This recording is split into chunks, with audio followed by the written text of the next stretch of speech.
Dear Düsentekal, dear friends of HÁWAR, distinguished guests, let me first congratulate you on your work and this event. Activities like HÁWAR are important because they mean help and hope for millions of women, but even more because they mean example and inspiration. Women have the strength and the power to make our world a better place.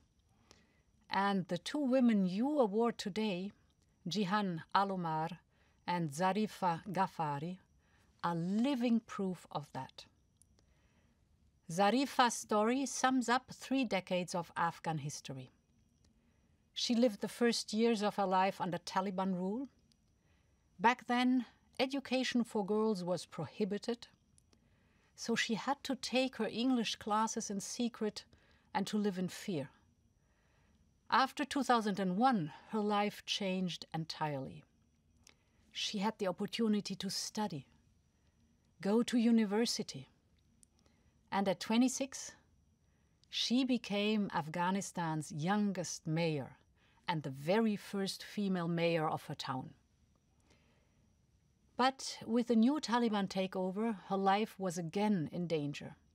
So she fled to the airport, hidden in a car, and flew to Germany with her family.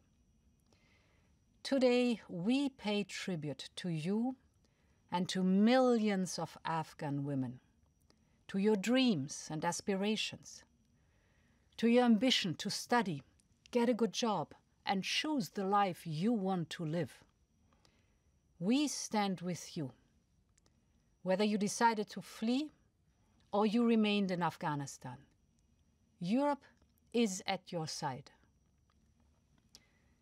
During those awful weeks of August, the European Union worked with our member states to organize nearly 100 flights and bring 6,500 Afghans to safety, many of them women and children. We are now working hard to keep supporting Afghan women on the ground.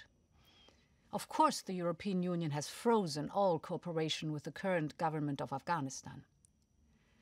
But at the same time, we have announced a package worth €1 billion, including €300 million in humanitarian aid, and an additional €250 million for action to support basic needs in Afghanistan and in the region. This aid reaches directly many international organizations working in Afghanistan, making a real difference for Afghan people. We are also making sure that the aid goes to families headed by a woman, because they are struggling more than others, and that the aid goes to organizations with female staff. Because as you know all too well, under Sharia law, a woman cannot even be cured by a male doctor.